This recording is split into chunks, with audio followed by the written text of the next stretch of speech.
Compose, épisode 43. On me disait, mais en fait, t'es pas sexologue, t'es pas journaliste, t'es pas gyné, donc en fait, pourquoi tu parles, quoi. Et au début, moi-même, j'avais du mal à me positionner là-dessus. Bah oui, c'est vrai, en fait, je suis pas sexo, je suis pas... Et il y a eu un moment où j'ai compris que la légitimité, je crois qu'elle part d'abord de toi.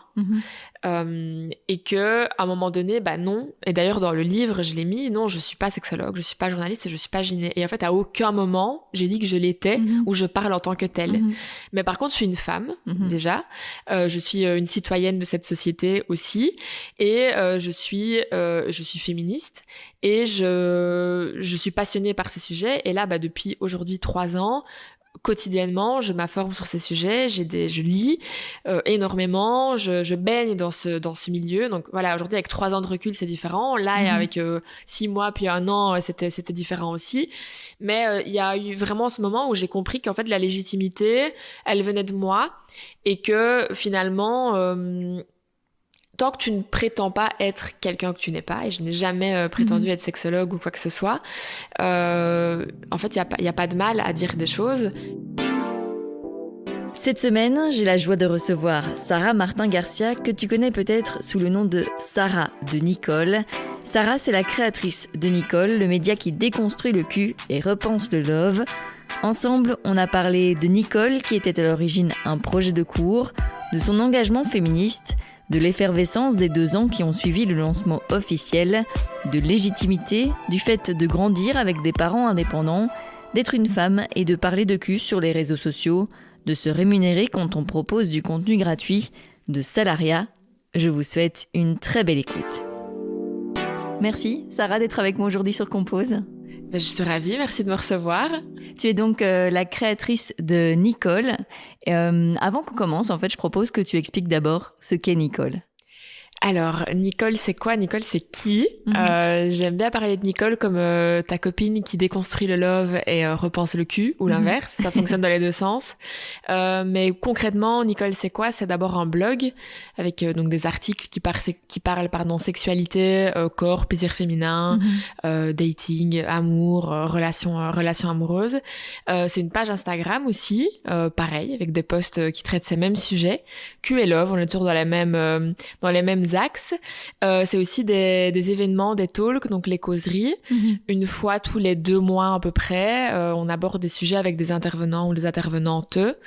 Que des intervenantes d'ailleurs.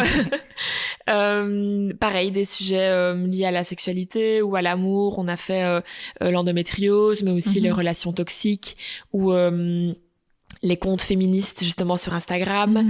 Vraiment, on brasse beaucoup de sujets puisque ce sont des gros sujets et voilà. Nicole, c'est quoi? C'est ces trois choses-là, entre autres. Mais voilà, on va commencer par là. Et Nicole, c'est né pendant tes études. Tu peux un peu expliquer en fait comment tu as eu cette idée-là? Alors, Nicole est née durant mes études. Donc moi, j'ai fait un bac en communication visuelle et graphique et un master en design éditorial. Ouais. Elle est née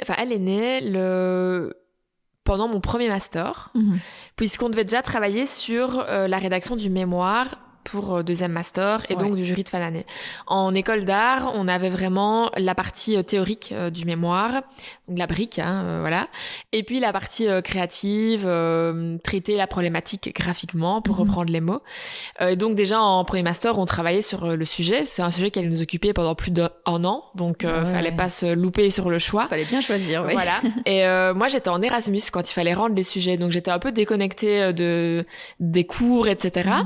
En tout cas de ce qui se passait ici à Liège. Donc c'est très compliqué de trouver un sujet.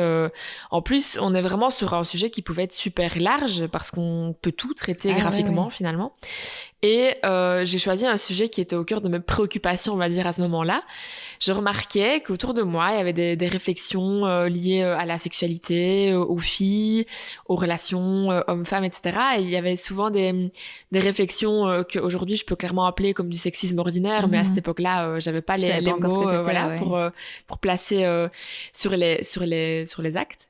Et donc c'était plus je me disais mais en fait la perception finalement de la sexualité, du plaisir sexuel féminin, j'ai l'impression qu'il est un peu erroné, qu'il y a un peu un décalage. Et moi je sentais qu'il y avait des réflexions où je rigolais parce que tout le monde rigolait, mais je rigolais un peu jaune, j'avais un peu une boule au ventre.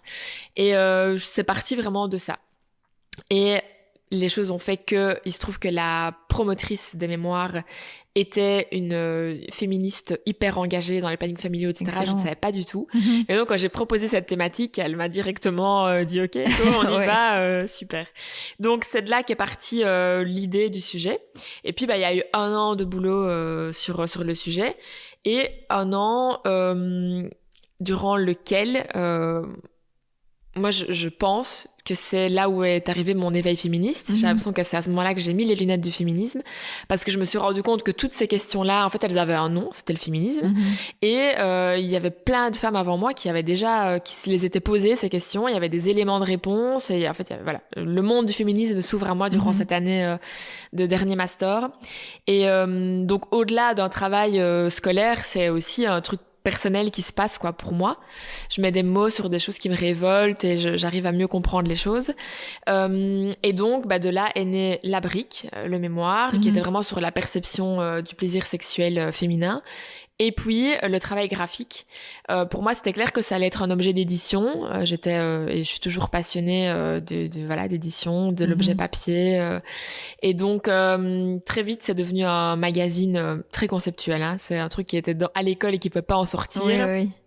Et c'est là qu'est née Nicole, de façon un peu plus scolaire et conceptuelle, artistique. On était plus sur le thème de l'intimité, avec la métaphore du corps de la femme comme une maison ou comme la chambre. Est-ce que tu habites ton corps comme tu habites ta maison? Est-ce que tu t'appropries l'espace de la même façon? Donc il y avait plus cette réflexion là, des témoignages et donc toute une scénographie, des tables de nuit, il y avait des huiles essentielles en parfum ambiant.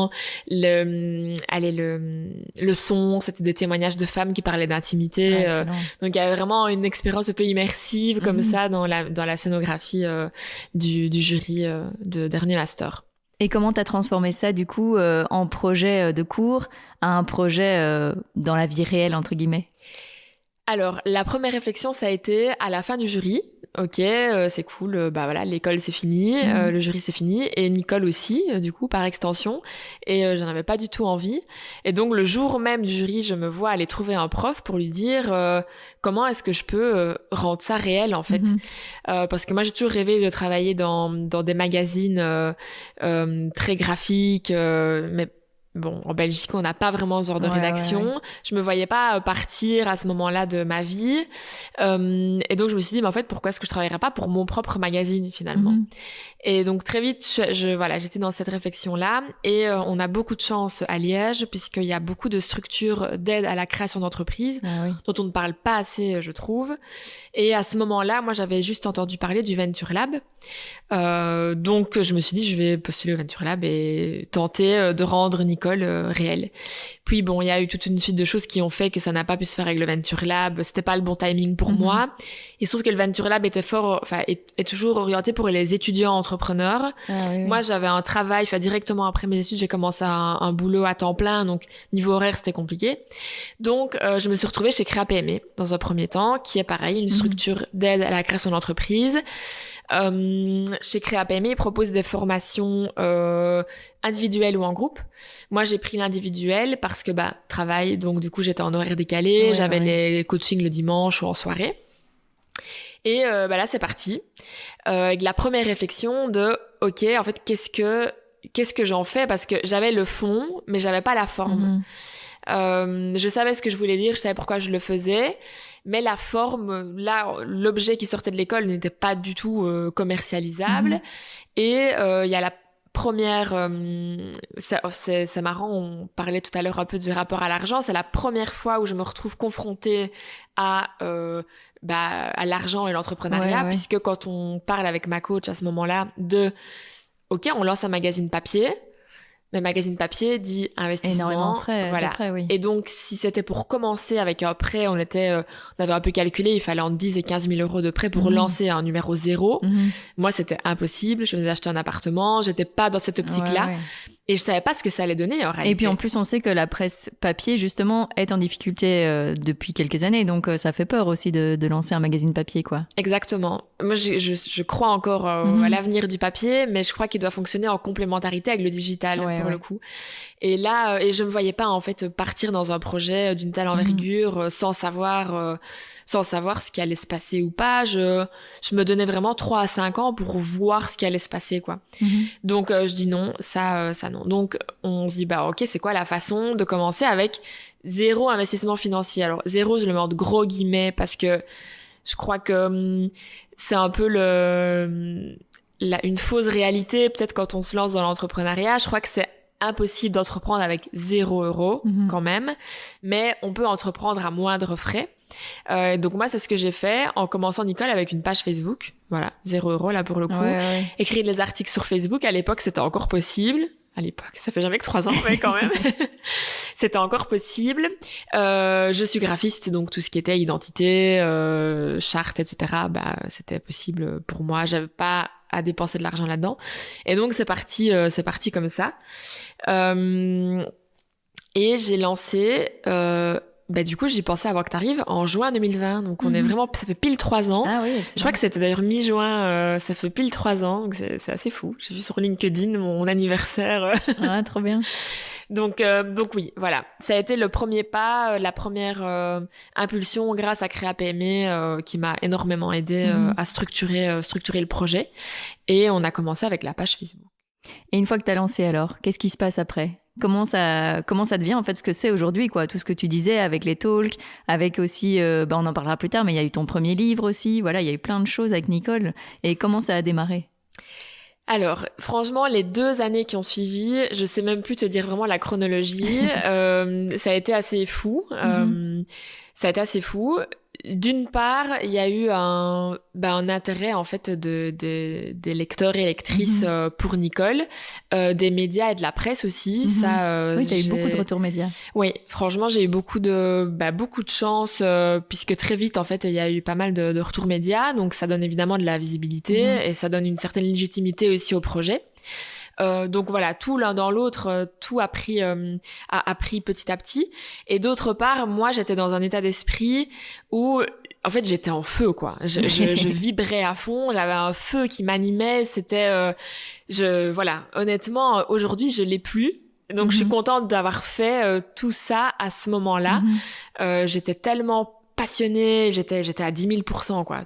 Toute ma vie tournait autour de ça. Donc, l'ordre chronologique est pas du tout exhaustif, mais en gros, il y a eu d'abord la page Facebook, puis j'ai lancé le blog. Là, la chronologie est bonne. Page Facebook, blog, pour avoir ma plateforme et les articles dessus. Ensuite, j'ai lancé une collection capsule de t-shirts, une première, qui s'appelait Sexy School. On a fait une super vidéo avec mon ami vidéaste, pas mal de promos aussi autour. Donc ça a été assez fou aussi. C'était super. Et puis j'ai commencé les causeries. À l'époque, ça s'appelait les rencontres de Nicole. C'était chez Gordita, donc un super endroit à Liège qui va bientôt fermer, mais vraiment voilà. C'est comme voilà, c'était vraiment un super endroit pour ça, très intimiste, très cosy, il y avait cette ambiance très girly, mais girly power quoi. Voilà, vraiment un super endroit. À la fin, on mangeait toutes ensemble. J'ai passé des soirées absolument lunaire et génial après ces causeries. On se retrouvait, on était entre 10 et 20 grand maximum. Donc j'ai lancé les causeries, puis le livre. On y reviendra après, je pense. Je crois que la chronologie est pas trop mal finalement. Et voilà, tout. Je crois que c'est tout. Il y a eu tout ça. Ah oui, on a lancé une deuxième collection de capsules de t-shirts aussi après. Puis je parlais en on depuis tout à l'heure, mais en fait jusque-là c'était je. Et puis après on est devenu un on puisqu'il y a 6 rédactrices qui ont rejoint l'aventure et qui écrivaient sur le blog. Donc ça aussi c'était un grand pas pour moi et pour Nicole et pour nous quoi. pour la team. Donc ça, c'était très chouette. Et puis bah voilà, la dernière chose qu'il y a eu là, c'était le club Nicole, qui aujourd'hui s'est arrêté, mais ça a été aussi un grand pas finalement. C'était le résultat de beaucoup de réflexions sur le projet, sur l'entrepreneuriat, voilà. Et là, je dirais que ces derniers mois, je fais pas mal de talks aussi en externe, on va dire. On m'invite pour parler de ces sujets-là, donc ça, c'est trop chouette aussi. C'est hyper chouette. Ouais, j'adore. Est-ce que ça t'est déjà arrivé de ressentir un syndrome de l'imposteur, de l'impostrice, du coup, par rapport au fait que... en fait, par rapport à tout ce que tu as lancé déjà, et puis par rapport au fait qu'on t'invite aujourd'hui pour parler de ces sujets? Ah oui, alors ça, le syndrome de l'imposteur et impostrice, oui, énormément, mais surtout au début. Parce que au début, beaucoup, et dans beaucoup d'interviews, médias, etc., on me disait, et même mon entourage... pas proche, mais voilà, second degré, on va dire. On me disait, mais en fait, t'es pas sexologue, t'es pas journaliste, t'es pas gyné, donc en fait, pourquoi tu parles, quoi? Et au début, moi-même, j'avais du mal à me positionner là-dessus. Bah oui, c'est vrai, en fait, je suis pas sexo, je suis pas... Et il y a eu un moment où j'ai compris que la légitimité, je crois qu'elle part d'abord de toi. Et que à un moment donné, bah non. Et d'ailleurs, dans le livre, je l'ai mis, non, je suis pas sexologue, je suis pas journaliste et je suis pas gyné. Et en fait, à aucun moment, j'ai dit que je l'étais ou je parle en tant que telle. Mais par contre, je suis une femme, déjà. Je suis une citoyenne de cette société aussi. Et je suis féministe. Et je suis passionnée par ces sujets. Et là, bah, depuis aujourd'hui 3 ans, quotidiennement, je m'informe sur ces sujets, je lis énormément, je baigne dans ce milieu. Donc voilà, aujourd'hui avec 3 ans de recul, c'est différent. Là, et avec 6 mois puis 1 an, c'était différent aussi. Mais il y a eu vraiment ce moment où j'ai compris qu'en fait la légitimité, elle venait de moi et que finalement tant que tu ne prétends pas être quelqu'un que tu n'es pas, et je n'ai jamais prétendu être sexologue ou quoi que ce soit, en fait, il y a pas de mal à dire des choses. Je sais là où mes compétences s'arrêtent, c'est là où je vais chercher l'info chez des sexos, chez des psys, chez des gynés, etc., ou chez des journalistes parfois. Je suis bien consciente de ça. Et d'autre part aussi, j'ai cherché à peut-être moi me réconforter aussi dans ma légitimité, puisque j'ai suivi un certificat en genre et sexualité à l'ULB, à Charleroi, mais c'est en partenariat avec l'ULB, donc pour aussi aller plus loin dans mes propres réflexions, mais j'ai toujours une voix et un ton plutôt, une réflexion plus sociétale sur le sujet que médicale, ou vraiment de conseils. Donc voilà. Donc le syndrome de l'imposteur aujourd'hui, je crois que je l'ai un peu moins. Pareil, je sais encore où sont mes limites, où sont mes zones de compétences ou pas, les sujets dont j'aime parler, les sujets dont je préfère pas parler. Mais au bout de 3 ans, je me dis je me sens alignée en tout cas avec ce que je fais et ce que je dis, et j'essaie de me détacher de ça. Et pourquoi tu as décidé de parler justement de tous ces sujets, notamment de sexualité, de féminisme, etc. Tu le dis aussi sur ton site, que en fait dans ta famille il n'y avait pas forcément de tabou par rapport à ça, et que tu t'es confrontée vraiment à cette réalité de ça on n'en parle pas. Mais qu'est-ce qui t'a fait le déclic de moi je vais en parler en fait, mais je vais en parler publiquement et pas seulement dans mes cercles? Je crois pas que j'ai eu un déclic. En fait, à un moment donné, c'était très naturel, en fait. C'est plus après, en ayant les retours des autres qui me disaient ouais, mais en fait, c'est quand même assez fort d'oser parler de tout ça publiquement. Et donc c'est plus tard, avec le regard des autres, que je me suis dit ouais, c'est vrai en fait que c'est pas un truc que tout le monde fait. Mais j'ai pas vraiment eu de déclic, parce que honnêtement, quand j'ai choisi le sujet pour mon mémoire, personne dans mon entourage ne m'a dit oh là là, tu vas parler sexualité à l'école. Les profs n'étaient pas non plus spécialement choqués. Enfin, j'étais dans une école d'art avec il y avait une très chouette ouverture d'esprit. J'étais d'ailleurs pas la seule à aborder ces sujets-là. Par contre, ce qui est drôle, c'est que on a été la première année, nous, on était 2 ou 3, je crois, à parler féminisme dans les mémoires. Mais les années d'après, elles étaient 10, quoi. Donc c'est génial. Mais oui, j'ai pas eu de déclic à un moment donné de me dire vas-y, j'y vais, j'ose, parce que je crois que je savais pas trop où je mettais les pieds, en fait. J'ai lancé, et au même moment, j'ai découvert qu'il y avait déjà plein d'autres comptes qui parlaient sexo, féminisme, mais j'ai découvert à ce moment-là. Et quand j'ai lancé, moi, le mot média, médias, le mot création de contenu, réseaux sociaux, il est venu après, quoi, tu vois. Donc ça a été au fur et à mesure, en fait. Trop bien. Et tu t'imaginais que ça devienne un projet vraiment entrepreneurial ? Enfin, quand, même avant tes études, tu t'imaginais un jour devenir entrepreneuse, devenir ta propre boss ? Alors, mes 2 parents étaient indépendants. Donc moi, j'ai grandi dans une famille d'indépendants. Ma maman, en plus, était dans le milieu artistique. Donc, j'ai vu comme modèle familial faire des factures et des devis et des déclarations TVA le week-end, quoi.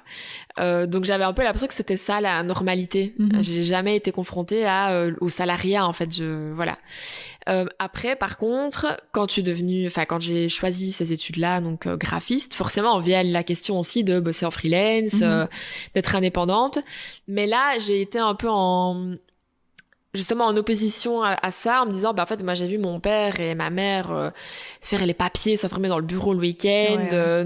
Mon père bossait les week-ends compris, ma mère bossait le soir, elle travaillait à la télé, donc bref. Donc je me suis dit non, en fait, j'ai pas envie de ça. Moi, j'ai envie à 4h30 rentrer chez moi et on n'en parle plus.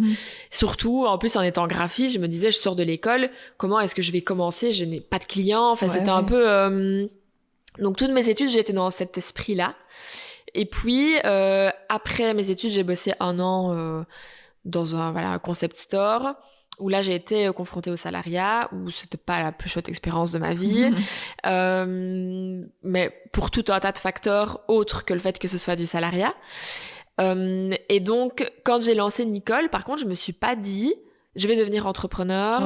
En fait, je savais pas ce qui allait se passer. Honnêtement, je me rappelle avoir dit à mon père, je me donne 3 à 5 ans pour prendre une décision. Est-ce que je quitte mon travail ? Est-ce que j'ai envie ou pas ? 3 à 5 ans. Finalement, la question s'est posée au bout d'1 an et je suis partie. Mais durant toute cette année, je peux pas dire que je me disais je veux devenir entrepreneur. Même quand j'ai suivi la formation, j'ai découvert le monde de l'entrepreneuriat. En plus ici à Liège, on a vraiment un vivier entrepreneurial hyper dynamique, donc c'est très chouette. Mais j'ai découvert ça sur le tas, quoi. Quand tu t'es fait en fait coacher, former, est-ce qu'on te faisait comprendre que oui, c'était possible, que ça devienne vraiment un projet entrepreneurial qui puisse te permettre d'en vivre, est-ce qu'il y avait un business plan, est-ce que tu te projetais vraiment vers cet entrepreneuriat en fait, oui. Alors oui. Mais pas au tout début.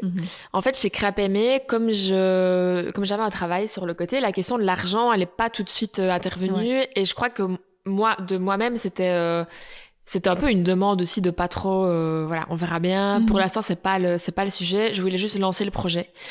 Et comme c'est un projet qui est hyper large, hyper vaste, en fait, il y avait possibilité de toucher à plein de choses. Et dès le début, moi, j'avais plein d'idées, les talks, les événements, les réseaux, le livre. Enfin, dès le début, j'avais toutes ces idées-là. Donc, je me disais, il y a plein d'idées, il y a plein de possibilités d'évolution. Et ma coach et les coachs, parce qu'il y en avait plusieurs, m'encourageaient dans cette idée que oui, le projet peut être cool, vraiment. Donc la phase business plan, etc., elle est arrivée plus tard dans un deuxième temps, mais la première année, pas vraiment. C'était plus lancer le projet, d'abord être dans un objectif plus de notoriété, de visibilité et de juste faire exister Nicole, quoi. Et puis c'est dans un second temps que le sujet de l'argent est arrivé. Ouais. Pourquoi justement tu l'as appelée Nicole ? Ça, on n'en a pas encore parlé. Alors, pourquoi Nicole ? Il y a la version officielle et la version officieuse. On veut les deux.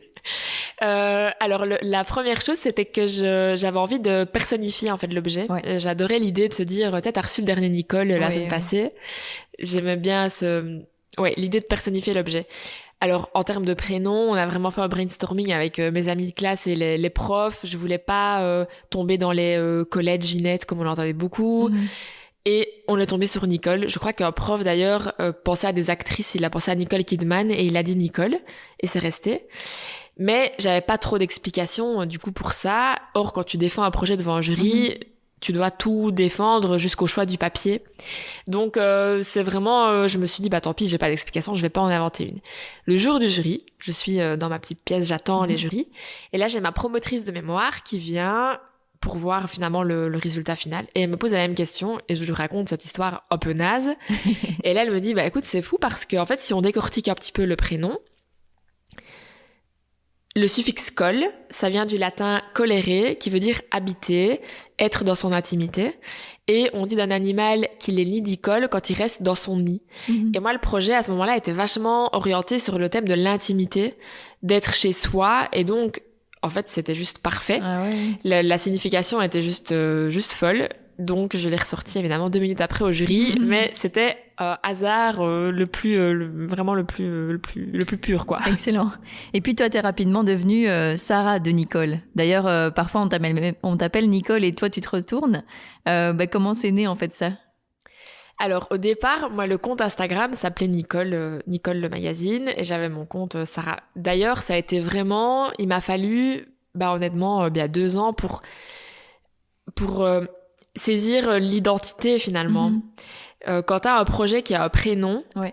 C'est un peu compliqué parfois de savoir... Alors je crois que ça c'est déjà quand t'es entrepreneur, la place que occupe ton entreprise dans ta vie, que tu lui donnes, tu lui laisses prendre d'ailleurs dans ta vie, l'engagement que tu y mets, la valeur que tu lui donnes, qui je suis sans mon entreprise, voilà. Et quand tout ça, ça a un prénom féminin, ça complique encore plus le truc. Au départ, moi, je pensais pas du tout me montrer sur les réseaux. Je débarquais un peu, je savais pas encore très bien comment fonctionnait la création de contenu, l'affluence, tout ça. Donc, je me montrais pas. Et puis, je me suis rendu compte qu'il fallait, que j'en avais aussi envie. Donc, il y a eu vraiment... c'est resté longtemps Nicole, le compte. Je me montrais de plus en plus, mais du coup, on comprenait pas trop. Voilà, c'était un peu fouillis. Ah ouais. Donc, c'est assez récent. Ça fait peut-être une petite année que j'ai renommé le compte Sarah de Nicole. Parce qu'en fait, les gens m'appellent Sarah de Nicole. Donc beaucoup de fois, surtout quand je l'ai lancé, évidemment, ça fait un peu le coup de com' du lancement. Et chaque fois qu'il y avait des événements, j'ai fait des chroniques aussi à la télé. Donc là, il y a eu aussi une visibilité d'un coup. Et les gens t'appellent tout à coup Nicole. Et en fait, moi, je me retourne, quoi. Ça m'est arrivé beaucoup de fois parce que je sais qu'on m'appelle moi. Donc... finalement, la symbolique d'appeler le compte Sarah de Nicole, elle est aussi là-dedans de dire, ok, Nicole, c'est mon projet, finalement, j'aurais pu l'appeler autrement, mais moi, c'est Sarah, en fait. Donc, ok, oui, Sarah de Nicole, mais voilà, c'est Sarah et ça reste mon compte avant tout. Et j'ai essayé de, allier un peu les deux parce qu'en fait, oui, Sarah, c'est Nicole aussi, mais c'est pas que Nicole, c'est aussi Nicole, quoi. Parce que si, il faut... tu incarnes ton projet, quoi. C'est toi qui la représente et en fait, les gens ont aussi envie de savoir qui est derrière Nicole.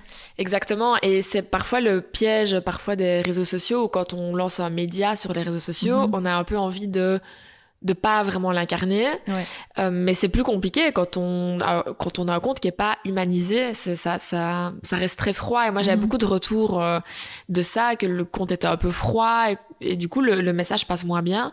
Et puis moi j'adore aussi les réseaux sociaux mais il m'a fallu un moment pour jauger, en fait, trouver le bon équilibre et voir à quel moment je me montre pas, est-ce que c'est juste ou pas pour moi, comment je me sens par rapport à ça. Parce que tu t'exposes aussi sur une thématique pas simple. Je suis une femme, je parle de cul, je suis féministe. Donc je cumule un petit peu les peines. Il y a pire, mais voilà, je les cumule.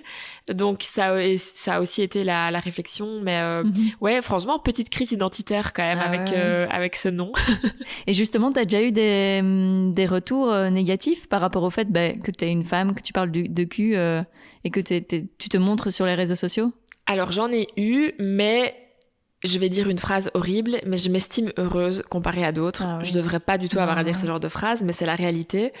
Quand je vois d'autres comptes, et voilà, je reste dans cette sphère parce que c'est le milieu dans lequel moi je baigne, mais quand je vois d'autres comptes féministes ou sexos, ce qu'elles se prennent, c'est affligeant et ça fait flipper. Franchement, voilà. Alors moi, j'ai eu quelques commentaires vraiment... voilà, j'ai même pas de mots. Mais pas beaucoup, donc tant mieux. Mais c'est quelque chose qui est toujours là dans un coin de ma tête. Quand tu vas poster une vidéo où là vraiment c'est toi qui parles de cul, tu t'exposes à des 1000%, quoi. Et c'est des réflexions que j'ai souvent dans ce genre de vidéos avant de les poster. Alors souvent ça m'empêche pas de les poster, mais il y a un petit haut le cœur, quoi, quand même, quand tu appuies sur publier. D'ailleurs, oui, comment t'as constitué ta communauté au fur et à mesure des années Comment vraiment t'as fait en sorte de te faire connaître? Les médias ont beaucoup aidé, les talks peut-être aussi. Oui, en fait, en 2 ans, il se passait quelque chose tous les 2 mois. Il y avait tout le temps quelque chose qui se passait, quelque chose qui vienne de moi, donc les t-shirts, le livre, voilà, ou quelque chose de l'extérieur, on va dire, les médias. J'ai eu des chroniques aussi à la télé, donc l'un dans l'autre, chaque mois ou tous les 2 mois, il y avait quelque chose qui se passait, et donc ça faisait un petit coup de com', et il y avait toujours des nouvelles personnes qui rejoignaient le compte. Les posts comme les posts du jour du 8 mars, c'est toujours des posts qu'on attend aussi, qui sont repartagés. Et donc là, ça ramène aussi évidemment de la visibilité et du trafic.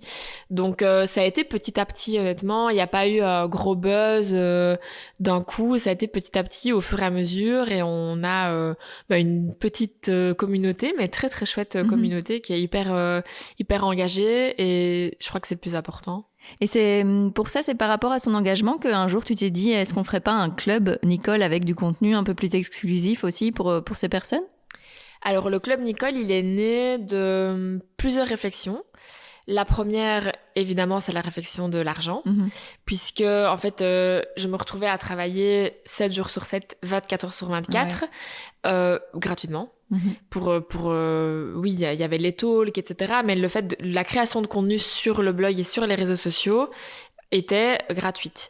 Et donc, ça, j'en ai fait un talk et on l'a refait une deuxième fois d'ailleurs, tellement elle a bien fonctionné, sur le modèle justement des réseaux sociaux et d'Instagram, les comptes féministes et sexos sur Instagram. Et donc, voilà, c'est une super grosse réflexion, mais qu'est-ce que ça dit de notre valeur et de la valeur du travail quand tu travailles, tu produis des choses que tu publies gratuitement, t'achètes du matos, des micros, des caméras, voilà, pour produire du contenu. Et tout ça, c'est gratuit. C'est du travail, en fait. C'est du travail. Et donc, moi, il y a eu un moment où j'avais envie de lancer un podcast, j'avais envie de faire d'autres choses, mais plus gratuitement, quoi. Ça devenait très, très pesant parce que, en extension à la valeur du travail, il y a ta valeur à toi. Quand tu travailles pour 0 €, ça dit quoi de ton travail et ça dit quoi de toi qui l'as créé derrière. Et moi, il y a eu un moment donné où psychologiquement, je me sentais vraiment comme une énorme merde puisque je n'avais pas de reconnaissance financière qui est la reconnaissance comme on l'attend dans notre société, de notre travail. Donc, le club, ça a été plutôt dans ce sens-là, de me dire, il y a des gens avec qui j'échange presque tous les jours sur les sujets qui sont toujours là derrière les posts. Pourquoi pas leur donner encore plus de contenu, plus en quantité, dans différents formats, puisqu'il y avait le podcast aussi. C'était une façon aussi d'englober tout, puisque les talks faisaient aussi partie du club. Il y avait les talks, les podcasts et les articles. Donc c'était, voilà, tout finalement était assez cohérent. Et il y avait l'idée de communauté. On avait un groupe aussi où on pouvait s'échanger des références, parce que j'avais souvent quand même des messages de tiens, est-ce que t'as pas un livre à me conseiller sur tel sujet, ou un article, ou où est-ce que t'as eu cette info. Donc le club, il est né de cette réflexion-là. Il a pas duré longtemps, le club, parce que je l'ai lancé dans un moment où moi j'étais déjà en train de tirer fort sur la corde, mais j'avais la tête dans le guidon, donc je me suis pas posé la question, il fallait que ça sorte. C'était pour moi la concrétisation de tout, en fait. Et ça aurait pu l'être, honnêtement. Je crois que l'idée, elle était chouette. Il y a vraiment... il suffit de regarder ce qui se fait autour. Tous les médias maintenant proposent des offres payantes. Instagram commence à faire des tests pour payer des abonnements à des comptes. Donc, le système du membership média, c'est un très chouette système qui permet aux médias de vivre d'une autre façon, qui reste indépendant de la publicité aussi. Ça, c'était aussi un souhait de ma part. J'ai jamais fait de collab rémunéré parce que je n'ai pas envie d'être... je veux pas créer du contenu pour d'autres marques. En fait, c'était pas ma vision de Nicole. Donc, l'idée était cool, mais je crois que c'était d'une part pas le bon moment pour moi, et d'une autre, c'était beaucoup pour moi toute seule. C'était beaucoup de travail, et même avec l'équipe de rédactrices, c'est quand même moi qui gérais le projet, donc c'était beaucoup, et c'était trop, en fait. Voilà, avec du recul, c'était trop. Donc on l'a fait quelques mois, il y a eu des super bons retours, il y avait des ajustements à faire, ça c'est logique, mais c'était pas la bonne chose à faire, je pense, pour moi. T'as déjà pensé à t'entourer, justement, à t'associer avec quelqu'un pour Nicole ? Oui, mais non. Oui, mais m'associer... moi, non. Nicole, c'est mon bébé, c'est mon projet. Et même si je pense en effet que à un moment donné, pour qu'un projet évolue, aille plus loin, il va plus loin avec les bonnes personnes à chaque bon poste. Mais je voyais pas ça de cet œil-là. Donc m'associer, pour moi c'était hors de question. Je voulais quand même garder le contrôle total sur Nicole. Et les rédactrices, c'est venu dans cette réflexion-là justement d'avoir besoin d'aide. Mais c'est aussi un travail d'arriver à bien déléguer de la bonne façon, etc. Et j'étais pas toujours très à l'aise avec ça. J'apprenais finalement, j'ai appris au fur et à mesure. Donc non, m'associer, non, impossible. Mais en fait, tu veux pas t'associer, mais tu sais t'entourer, vu que tu parlais aussi du vidéaste tout à l'heure, des rédactrices ici. Donc s'entourer, oui, mais s'associer, non, quoi. Oui, s'entourer, oui. Et j'ai été très bien entourée. En fait, à un moment donné, quand t'es entrepreneur, tu te retrouves à faire plein de tafs différents, mais en fait, c'est pas mon taf. Et donc, tu vas faire une tâche qui va peut-être pas bien se passer, qui va pas être bien faite, et puis tu as l'impression que t'es nul, alors que c'est juste pas ton travail, quoi. Mais ça, il m'a fallu un moment avant de le comprendre. Il m'a fallu 2 ans pour me dire, en fait, moi, à quel moment dans le process est-ce que j'aime travailler, à quel moment est-ce que moi je suis bonne dans ce que je fais, qu'est-ce qui me prend plus de temps, qu'est-ce qui me fatigue et qu'est-ce que je n'aime pas faire. Et ça, finalement, l'entrepreneuriat, ça a été la meilleure école que j'ai pu faire, parce qu'aujourd'hui, j'ai un travail dans lequel je suis hyper alignée, où je suis à ma bonne place dans tout le process créatif, mais j'ai su mettre des mots là-dessus parce que je me suis retrouvée à faire toutes les étapes, et que je vois lesquelles, pour moi, sont lentes, chiantes et fatigantes, et pas passionnantes. Donc oui, mais je me suis quand même toujours entourée, en effet, mais à un moment donné, pour s'entourer, il faut aussi de l'argent. Et il y a un moment où ça coince aussi, quoi. Ouais. Tu parlais de ton job actuel. Qu'est-ce que tu fais ? Alors, je suis chargée de communication dans une boîte de com et marketing. Donc, j'ai un taf hyper épanouissant. Je fais plein de choses. Je fais des plans de com, des stratégies digitales. J'écris des scripts de vidéos. Je fais des voix off. Je fais plein de choses. Tous les jours sont différents. Il y a des projets où c'est moi qui gère directement avec le client, d'autres où moi j'interviens juste au moment de faire le plan de com, par exemple. Donc j'adore ce que je fais. Franchement, c'est un vrai bonheur. C'est trop bien. Et du coup, t'envisages quoi pour Nicole ? Pour l'instant, donc tu le disais, il y a un peu une petite pause. Le club Nicole, c'est terminé. Mais comment t'envisages la suite de Nicole ? Alors, je l'envisage d'abord de façon beaucoup plus sereine, avec comme mot d'ordre juste le plaisir. Ça, clairement, j'ai complètement changé la place que je donne à Nicole dans ma vie. C'est moi maintenant qui décide la place qu'elle prend, et c'est plus l'inverse. Donc ça, c'est déjà... il m'a fallu 6 mois pour mettre des mots là-dessus. Il m'a fallu 6 mois aussi pour la laisser un peu se reposer, Nicole, et me laisser moi reprendre un peu le dessus sur ma vie. Donc c'était 6 mois hyper bénéfiques. Et là aujourd'hui, je sais que je n'arrêtais pas. Ça a été clair depuis. Il n'a jamais été question d'arrêter. Mais aujourd'hui, pourquoi tu sais que tu n'arrêteras pas ? Parce que ça reste ma passion. Ça reste quelque chose qui me passionne. Ça reste quelque chose qui me fait vibrer. Et quelque chose qui me remplit, quoi. Juste, il faut trouver le bon assemblage de toutes les pièces du puzzle, tu vois. J'ai l'impression que pendant 3 ans, j'ai fait tout ce que j'ai pu faire avec Nicole, tout ce que j'ai eu envie de le faire, je l'ai fait à 100%, même à 10 000%. Donc ça, c'est génial. Je suis hyper reconnaissante d'avoir pu faire tout ça. D'avoir eu une famille autour qui m'a toujours épaulée, d'avoir eu mon papa qui a toujours été là, d'avoir eu de mes amis, d'avoir eu toutes ces accompagnements, ces coachings. Vraiment, c'est une énorme chance d'avoir pu faire tout ça. Mais à un moment donné, ça a été un peu trop. Ça a été un peu trop. Donc là, finalement, en ayant fait tout ça, j'ai l'impression que j'ai sorti toutes les pièces du puzzle. Aujourd'hui, je sais ce que j'aime faire, je sais ce que j'aime moins faire. Et en fait, je vais juste garder ce que j'aime faire, les trucs qui me font kiffer avec Nicole. En ayant tout testé, je sais vraiment ce que j'aime, ce que j'aime pas. Aujourd'hui, je vais juste garder ce que j'aime et je vais y revenir tout doucement, de façon plus saine, plus avec l'objectif d'en vivre et avec ce besoin de faire de l'argent qui m'a clairement bouffé pendant 1 an, parce que pendant 1 an, ça a été au centre de mes préoccupations. J'étais en incubateur, donc c'était au centre des discussions, des préoccupations. aujourd'hui, je peux dire que je suis pas une chef d'entreprise, je suis une créative et me replacer moi du coup à la bonne place aussi. Donc là je suis en train de réfléchir à c'est déjà un peu clair dans ma tête à ce que j'aime, ce que je vais garder et comment je vais y revenir j'espère dans quelques mois. C'est génial.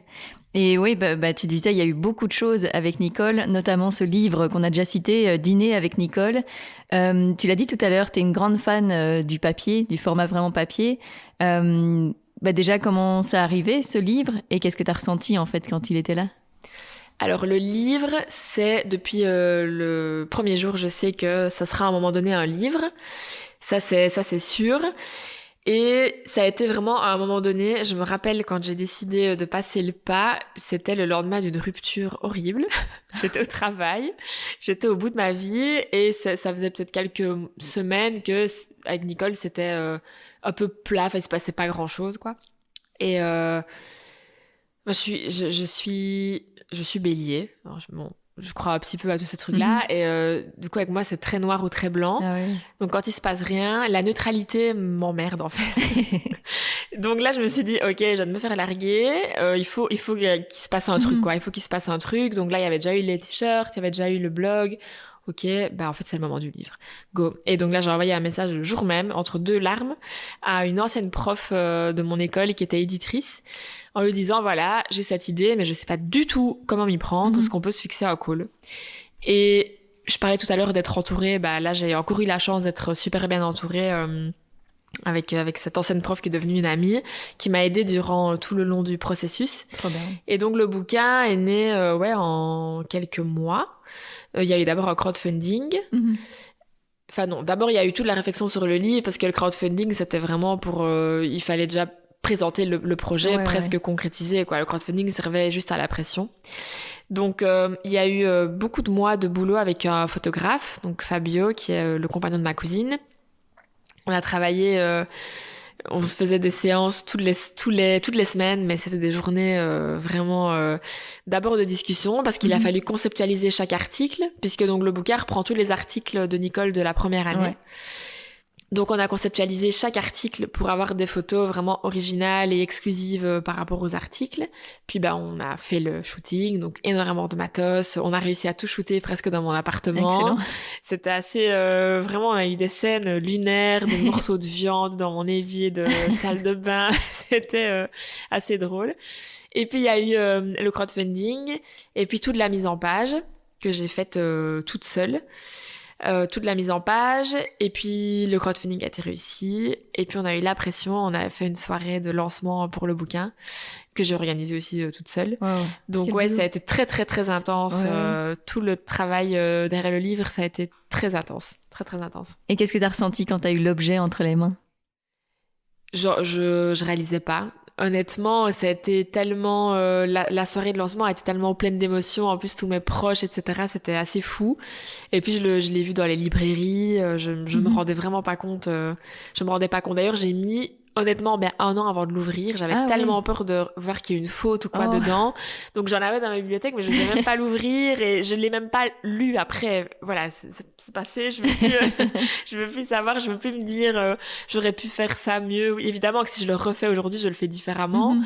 Mais au final, je suis très fière de ce bouquin. Et encore hier, une jeune fille de 16 ans m'a dit qu'elle avait lu le livre et qu'elle avait adoré. Et je me dis, c'est fou parce que aujourd'hui, il est plus en librairie, il est plus sur le site, voilà, il est plus pour le moment plus disponible sur le site, mais en tout cas plus en librairie, mais il continue à vivre, quoi. Donc ça, c'est assez fou. Et tu en avais imprimé combien?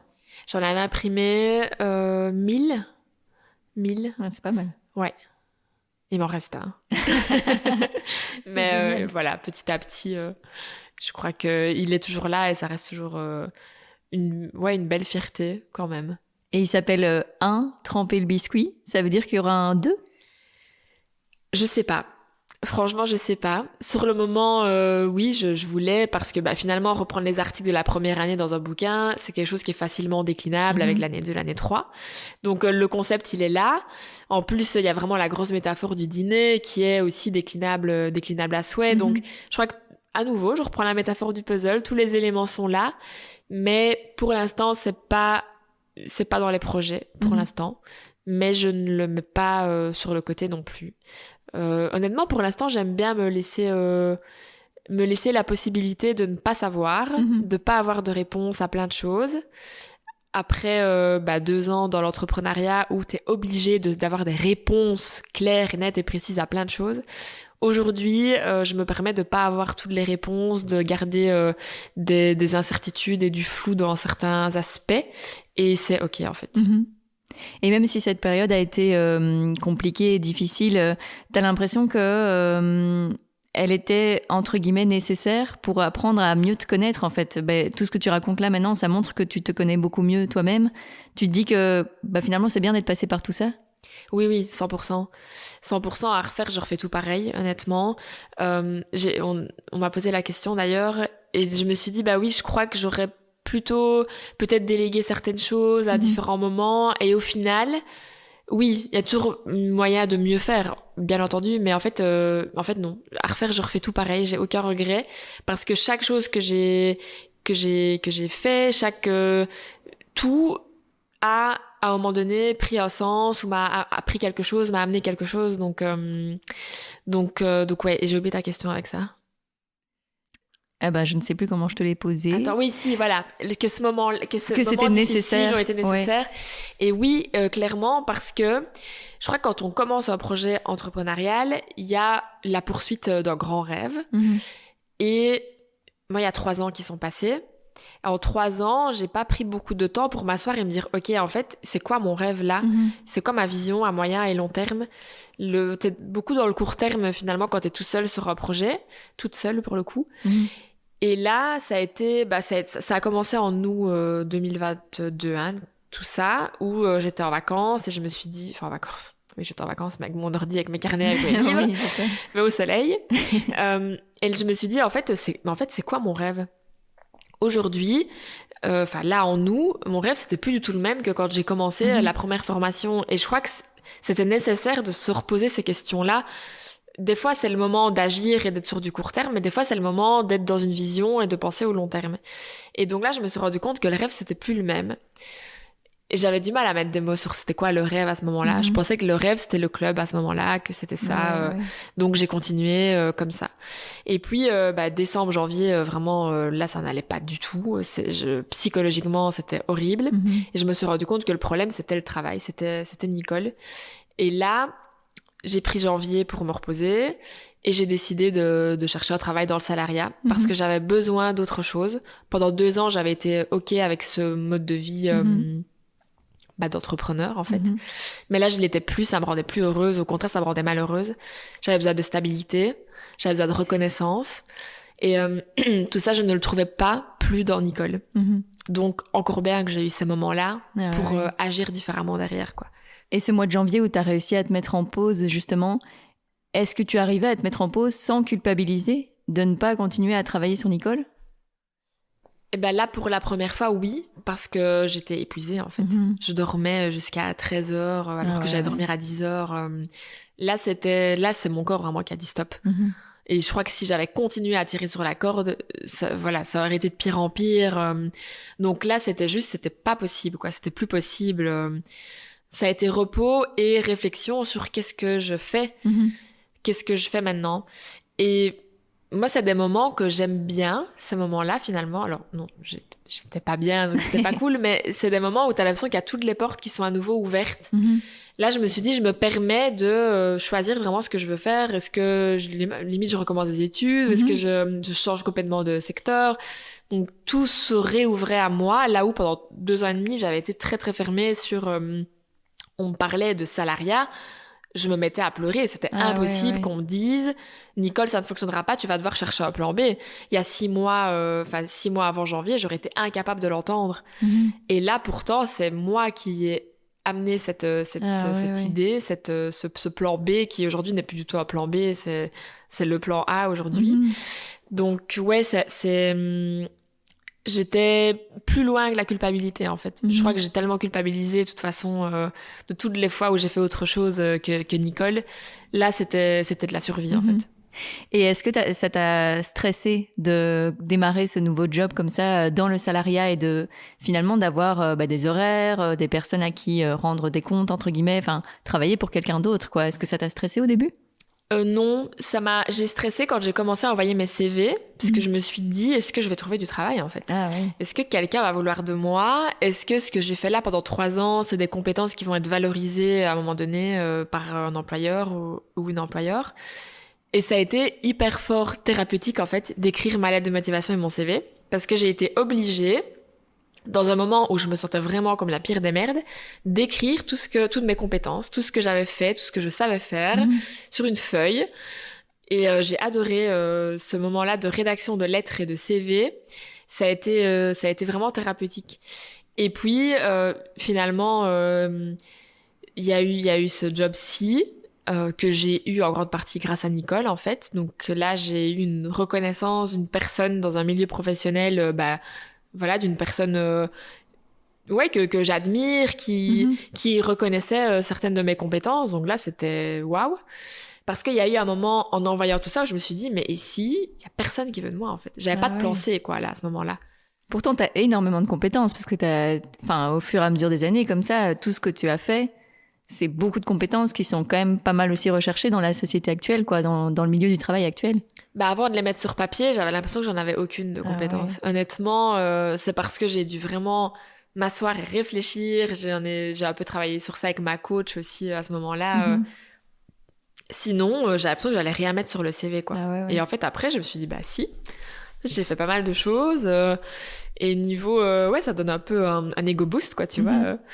Donc oui, ma peur, elle a été là. Après, j'ai très vite senti que l'entreprise où je suis maintenant, c'était la bonne entreprise avec les bonnes personnes. Il y a directement eu un feeling avec tout ça. Et le fait d'avoir des horaires, un patron, etc. Non, honnêtement, ça m'a pas...